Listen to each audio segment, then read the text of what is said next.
واعتصموا بحبل الله جميعا ولا تفرقوا إلى آخره. صدق الله العظيم وصدق رسوله النبي الكريم ونحن على ذلك لمن الشاهدين والشاكرين والحمد لله رب العالمين. کی محمد سے وفا تو نے تو ہم تیرے ہیں، یہ جہاں چیز ہے کیا لوح و قلم تیرے ہیں. بیگم یہی تو پانچ ہے مقصود کائنات، خیر النساء حسین و حسن مصطفیٰ علی. سبحان اللہ. شہ نشین پر تشریف فرما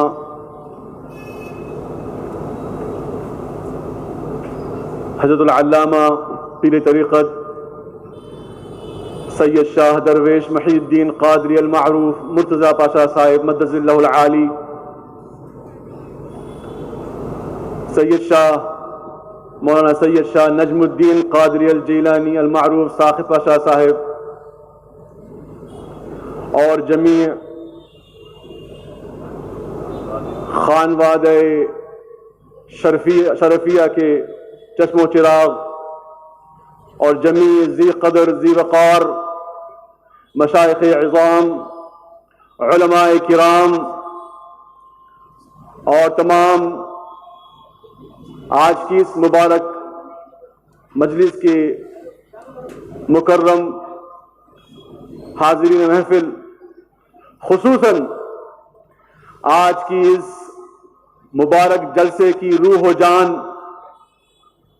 حضرت العلامہ مولانا غازی ملت سید شاہ محمد ہاشمی میاں اشرفی الجیلانی صاحب قبلہ مدد اللہ العالی ودام اللہ فیضہ النورانی.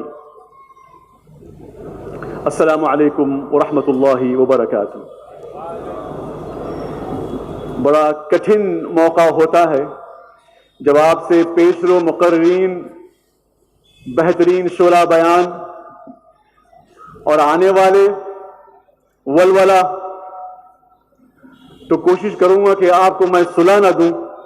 10 سے 15 منٹ آپ کے بیچ میں حائل رہوں گا اور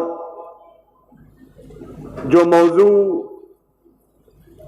آج کی اس بزم کا رکھا گیا ہے اس پر چند باتیں آپ کے سامنے گوش گزار کرنے کی کوشش کروں گا.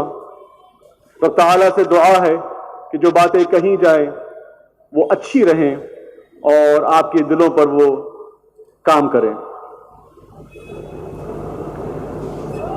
یقیناً یہ میلاد پاک کا مہینہ ہے، مبارک مہینے کی آمد ہو چکی ہے.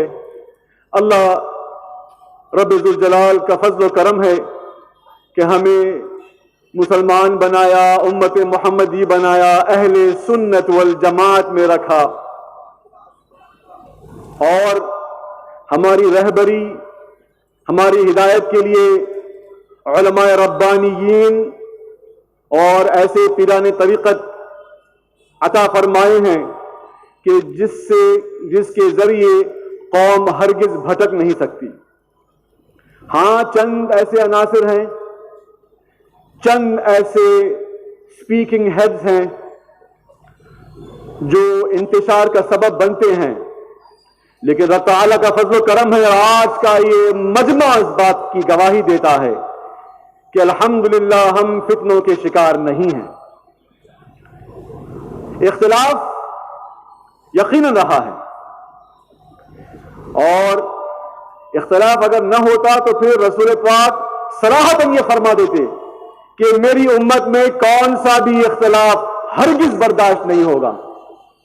برعکس سرکار تو یہ فرماتے ہیں الاختلاف بین العلماء رحمہ، علماء کے مابین اختلاف تو رحمت ہے امت کے لیے.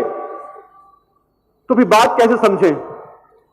تو موٹی بات جو علماء سے سیکھتے ہیں وہ یہی ہے کہ دیکھو جو بات نص سے ثابت ہے، آیات قرآن پاک سے ثابت ہے، احادیث کی نص سے ثابت ہے، محکمات ہے وہاں پہ اختلاف کفر. اور جو باتیں نص سے ثابت نہیں ہیں، ٹیکسٹ آف قرآن سے حدیث سے ثابت نہیں ہے، محکمات نہیں ہے، صحیح نہیں ہے، وہاں رائے کی گنجائش ہے، اختلاف رائے کی گنجائش ہے. آپ جانتے ہیں، کروڑا بار سنا ہوگا، آپ کی ذہنی تمرین کے لیے میں آپ سے عرض کر دوں، مینٹل ایکسرسائز کے لیے. آپ جانتے ہیں کہ جنگ خندق کے بعد رسول پاک صلی اللہ علیہ وسلم لوٹنے پر فوراً جبریل امین علیہ السلام کی یاد دہانی پر حکم دیتے ہیں صحابہ کرام کو، اور فرماتے ہیں، حضرت ابن عمر اس کے راوی ہیں، کہ لا تصلین احد العصر الا فی بنی قریظہ، کہ تم نے بنی قریظہ کے پاس جانا ہے اور نماز وہی پڑھنا ہے. اور بڑی کلیئر ٹیکسٹ ہے، صاف طور پہ فرما دیا کہ نماز نہیں پڑھنا جب تک کہ تم بنی قریظہ میں نہیں پڑھیں گے. بنی قریظہ کا معاملہ یہ ہے کہ انہوں نے دھوکہ دیا، کانٹریکٹ جو رسول پاک سے سائن کیا تھا امن کا، وہ توڑ دیا، تو پھر اس کی سزا تو ملنی تھی. تو فوراً سے صحابہ نکلتے ہیں سرکار کے حکم کی تعمیل کرتے ہوئے، اور ہوتا یہ ہے کہ راستے میں عصر کا وقت داخل ہوتا ہے، یہاں تک کہ عن قریب ختم ہونے والا ہے. اب صحابہ میں پریشانی آ گئی، سوچ میں پڑ گئے. سب صحابہ کا ایک جماعت، ایک گروہ یہ فرماتا ہے کہ رسول پاک صلی اللہ علیہ وآلہ وسلم نے صریح حکم دیا ہے کہ بنو قریظہ میں ہی عصر کی نماز پڑھنا ہے، لہذا بنو قریظہ میں جا کے ہی نماز پڑھیں گے. رسول شارع دین ہیں، انہوں نے کہہ دیا سو کہہ دیا. دوسری جماعت انہی صحابہ کرام رضوان اللہ علیہم اجمعین کی فرماتی ہے، ہاں یہ بات صحیح ہے، لیکن رسول پاک نے ہی تو فرمایا نا کہ دیکھو نماز کو قضا نہیں کرنا، نماز کو اپنے وقت پر ادا کرنا. تو انہوں نے کیا کیا، وہ وہیں پر رک گئے اور عصر کی نماز ادا کر دی. سبحان اللہ. اب یہ صحابہ واپس لوٹتے ہیں، وہ ان کا خلا کیا مسئلہ حل کیا، واپس سرکار کی بارگاہ میں آتے ہیں اور پھر یہ عرضی سرکار کی بارگاہ میں رکھتے ہیں کہ ایسا معاملہ ہوا. اب یہاں پہ روایت یہ نہیں کہتی کہ کیسے تم نے میرے حکم کی نافرمانی کی، برعکس سرکار تو یہ فرماتے ہیں مسکرا کر، تم بھی صحیح، تم بھی صحیح. سبحان اللہ. اللہم صلی علی سیدنا مولانا محمد وعلی آل سیدنا مولانا محمد مبارک وسلم. تو صحابہ کے زمانے میں دور رسول میں یہ بات ہوتی ہے، اختلاف ہوتا ہے، حکم دینے والا وہی، حکم بھی وہی. صحابہ خود اپنی کانوں سے سنتے ہیں. عمل دو قسم کے ہوتے ہیں اور دونوں عمل مقبول. بھائی ہمارے دین میں ہمارے پاس 4 مذہب معروف ہیں نا، حنفی، مالکی ترتیب میں، شافعی، حنبلی، یہ سارے ایک ہی احکام شریعت سے بات لیتے ہیں. ان کے پاس بھی قرآن اور سنت، اور بقیہ 3 کے پاس بھی قرآن اور سنت. اچھا یہ 4 ہی نہیں ہے، جیسا کہ آپ جانتے ہیں 1 درجن کے اوپر ائمہ گزرے ہیں اسی زمانے میں. وہ تو اللہ نے ان کے اوپر رحمت بخشی اور ان کا مشن، ان کا مذہب باقی رہا، اور انشاءاللہ قائم قیامت تک وہ باقی رہے گا. تو آپس میں اختلاف، آیت وہی، حدیث وہی، استنباط الگ، انٹرپریٹیشن الگ. انہوں نے جو مسئلہ اس سے اخذ کیا ہے اپنے کانٹیکسٹ آف لائف سے، وہ الگ. یہاں تک کہ امام شافعی صاحب مذہبین ہیں. آپ تو امام شافعی صاحب مذہبین، جب آپ بغداد شریف میں تھے تو آپ کی سوچ ایک تھی، فتوے ایک روح کے تھے، اور جب وہاں سے آپ ہجرت فرماتے ہیں مصر کی طرف، وہاں کی آب و ہوا بدلی ہوئی، ماحول بدلا ہوا، لوگوں کے سوچنے کا ڈھنگ بدلا ہوا، رہن سہن بدلا ہوا. وہاں جا کے آپ نے اپنے خود کے ہی فتووں سے تبدیل فرما دی، رجوع فرما لیا، بدل دیا. تو اس کا یہ مطلب نہیں کہ جو پہلے انہوں نے کام کیا، جو حکم دیا، جو فتویٰ دیا، جس کے اوپر لوگوں نے عمل کیا وہ غلط، وہاں کے لیے وہ مناسب تھا، یہاں کے لیے یہ مناسب ہے. اللہ اکبر. تو آپ جانتے ہیں کہ سوچئے کہ اختلاف امت، یہ اختلاف عوام الناس کی بات نہیں. اختلاف علماء کی بات چل رہی ہے، علماء ربانیین کی بات چل رہی ہے، وہ علماء جن کے پاس علوم راسخ ہے. اللہ اکبر.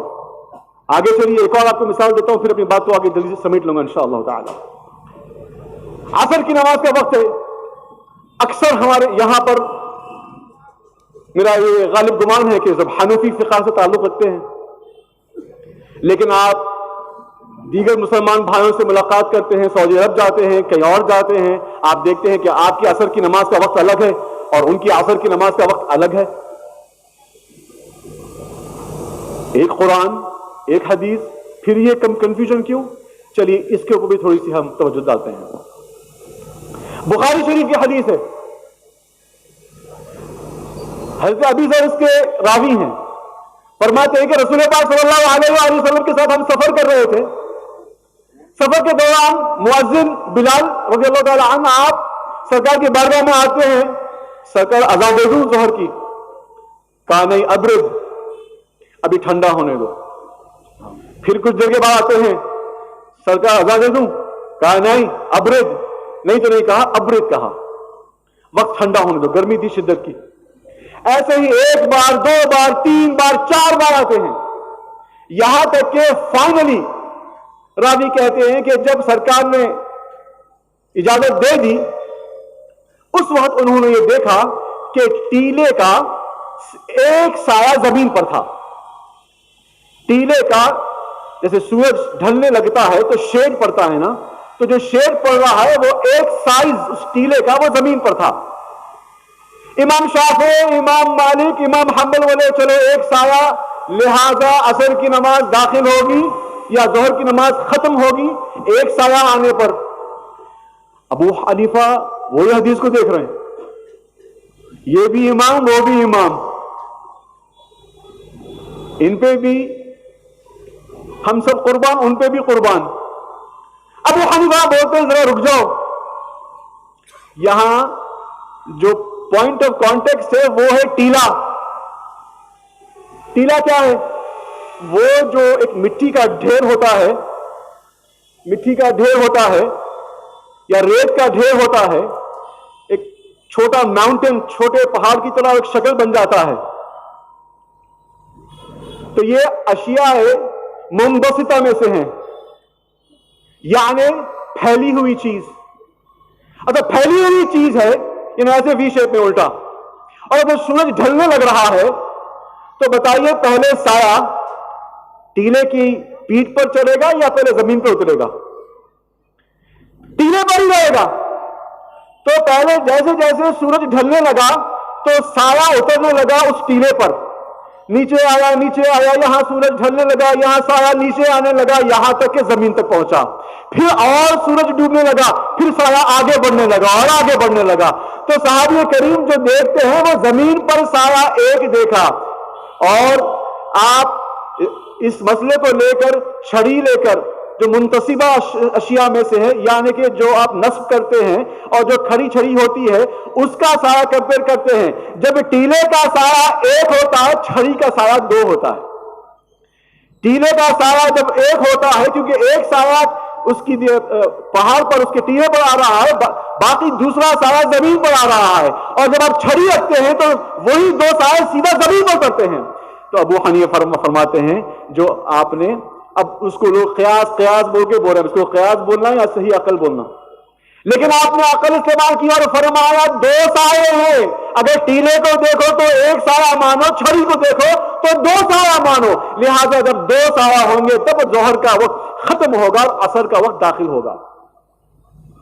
یہاں تک اگر بات کلیئر ہے، تھوڑے مسکراتے چہرے دکھ جائے تو مجھے تسلی مل جائے. ماشاءاللہ. تو بات سمجھ میں آ رہی ہے کہ ہاں اختلاف ہے، حدیث وہی ہے. ابو حنیفہ بھی ہمارے سر کا تاج، امام مالک بھی سر کا تاج، امام شافعی، امام احمد ابن حنبل بھی سر کا تاج. ان کے بعد والے جتنے ائمہ ان کو فالو کرتے رہے، ان کے مذہب پہ رہے، وہ سب ہمارے بزرگ. لیکن یہ اختلاف ہے، ہم ان کو فالو کریں گے جس کی راستے پہ ہم لگے ہوئے ہیں. اب یہ بھی نہیں ہو سکتا کہ کبھی ابو حنیفہ کو فالو کر رہے ہیں، کبھی امام شافعی کو فالو کر رہے ہیں. ایک ساتھ دو کشتیوں میں سوار نہیں ہو سکتے. تو آپ دیکھتے ہیں کہ علماء کرام، ائمہ کرام میں بھی اختلاف رائے ہے. کیوں؟ یہاں پہ محکم بات نہیں ملی. نماز کے بارے میں اختلاف کر سکتے کوئی؟ فجر کی نماز، ظہر کی نماز، عصر کی نماز، مغرب کی نماز، عشاء کی نماز، روزہ رکھنا یا نہیں رکھنا، نہیں اختلاف پہ رائے ہے رمضان کی روزے رکھنا رکھنا، بول کے دیکھو کافر ہوتے. مسلمان رہنا ہے، دین حنیف میں رہنا ہے، دین اسلام میں رہنا ہے، تو پھر آپ کو جو محکمات ہیں جو نص سے ثابت میں، اس میں تو ڈاؤٹ ہی نہیں ہے. لیکن جس میں ڈاؤٹ ہے تو پھر وہ منشا الہی ہوا نا، تو وہ تو منشا الہی ہوا نا، وہ تو اللہ کی طرف سے ہے. It's by design. دین میں یہ تو اللہ تعالیٰ نے یہ موقع دیا ہے کہ ہاں علماء کو موقع دیا ہے کہ اس میں وہ اپنے مسئلے کو خود سے استعمال کریں. اللہم صلی علی سیدنا محمد وعلی آل سیدنا محمد وبارک وسلم. آغاز بیان میں نے جس آیت کا، آیت کریمہ کا شرف لیا، ٹکڑے کا آیت کے، جس میں رب تعالیٰ فرماتا ہے وَاعْتَصِمُوا بِحَبْلِ اللَّهِ جَمِيعًا وَلَا تَفَرَّقُوا. اور عام طور پر اس کا ترجمہ جب آپ دیکھنے کو جاتے ہیں، کتاب کھولتے ہیں، تو آپ یہ پاتے ہیں کہ رب تعالیٰ فرماتا ہے، یہ حکم دیتا ہے کہ دیکھو اللہ کی رسی کو مضبوطی سے تھامو اور ٹکڑوں میں نہ بچ جاؤ، تفریقے میں نہ پڑ جاؤ. یہی ترجمہ ملتا ہے عام طور پہ. اور مفسرین یہاں پر حبل اللہ کنایتن کہتے ہیں کہ یہ اشارہ دین اسلام کی طرف ہے کہ دین اسلام کو تھامے رہو. بعض نے کہا اطاعت قرآن و حدیث کی کرو تو اللہ اس کے رسول کی کرو، تو وہ حبل اللہ ہے. بعض نے کہا جماعت، حضرت عبداللہ بن مسعود کہتے ہیں حبل اللہ هو الجماعہ، الاطاعت والجماعہ. ایک اور جگہ آپ یہ بھی فرماتے ہیں کہ حبل اللہ یہ جو ہے وہ رسی ہے جو آسمان اور زمین کے بیچ میں ہے. ممدود ما بین السماء والارض، جو آسمان اور زمین کے بیچ میں یہ رسی ہے، اس کو تھامنا ہے. اور پھر زید بن ثابت رضی اللہ تعالی عنہ اسی کے ذمہ میں فرماتے ہیں کہ انی تارک فیکم، سرکار کی حدیث صاحب نریٹ کرتے ہیں، انی تارک فیکم خلیفتین، کتاب اللہ عز و جل، اللہ کی کتاب، ممدود ما بین السماء والارض، جو آسمان زمین کے بیچ میں ہے، وہ عطرتی اہل بیتی، اور میری عطرت میری اہل بیت، میری عطرت اور میری اہل بیت. وَلَن يَتَفَرَّقَا حَتَّى يَرِدَ عَلَيَّ الْحَوْض، اور یہ مجھ سے اور یہ دونوں کبھی جدا نہیں ہوں گے یہاں تک کہ حوض کوثر پر مجھ پر آ کے ملیں گے. قرآن اور عطرت اور اہل بیت رسول صلی اللہ علیہ وآلہ وسلم.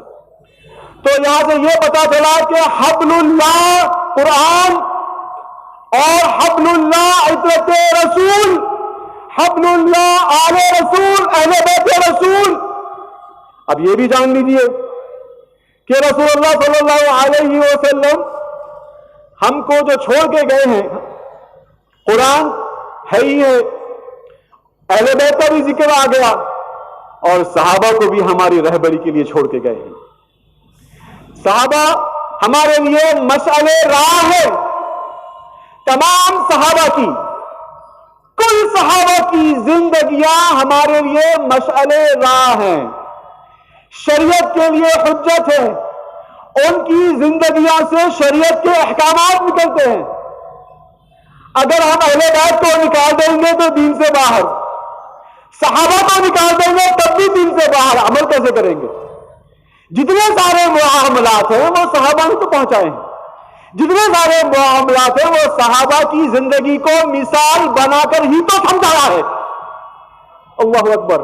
تو صحابہ اور اہل بیت یہ دونوں کا معاملہ ضروری ہے، اور ان کے بغیر معاملہ مکمل نہیں ہے. تو اگر کوئی اس میں افتراق لانے کی کوشش کرے تو اللہ اس کے رسول کی ہی وہ نافرمانی کرتا ہے، اللہ اس کے رسول کے احکامات کی نافرمانی کرتا ہے. اور یاد رکھیے کہ جو اکابر علماء ہیں وہ ان گورکھ دھندوں میں نہیں پڑے ہیں. جو اکابر علماء ہیں جو گزر چکے ہیں اور آج بھی جو زندہ ہیں وہ ان معاملات میں، ان فسادوں میں نہیں پڑ رہے. وہ جو ممبر پہ زور زور سے آوازیں آتی ہیں یا یوٹیوب کے ذریعے یا فیس بک کے ذریعے یہ اکابر علماء نہیں ہے جو امت میں اتفاق ڈال رہے ہیں، انتشار ڈال رہے ہیں۔ علماء اور مشائخ ان کا کام تو امت کو سمیٹنا ہے، ان کا کام تو اتحاد لانا ہے، ان کا کام تو دوریوں کو، رنجشوں کو دور کر کے اتحاد لانا ہے۔ اور اگر کوئی اس کام سے کام پر کمزور پڑتا ہے یا ہار جاتا ہے تو پھر وہ رہبر کیسا؟ تو پھر بولیے نا، یہ جذبہ اظہار کیجئے نا کہ اہل بیت ہمارے ہیں، تو کہیے نا اہل بیت جس میں بی بی فاطمہ ہے، سیدنا علی ہے، حسین و حسن ہے، وہ ہمارے ہیں، تمام صحابہ وہ ہمارے ہیں۔ آپ بھی کہیے، میرے ساتھ فرمائیے نا، ابھی آپ کو سننا ہے، زندہ قوم کو آپ مخاطب کرنے والے ہیں، اپنی زندگی کا ثبوت دیجئے، بتائیے اہل بیت ہے نا وہ ہمارے ہیں، صحابہ ہے نا وہ ہمارے ہیں۔ آپ بتائیے نا ابو بکر، عمر، عثمان، علی کون ہے؟ آپ بتائیے نا بدری صحابہ کون ہے؟ آپ بتائیے نا احد کے صحابہ کون ہے؟ آپ بتائیے نا حنین کا جو جنگ لڑے وہ صحابہ کون ہے؟ آپ بتائیے نا سارے جنگوں میں رسول پاک کے ساتھ جو انہوں نے جانکاری کی ہے وہ کون ہے؟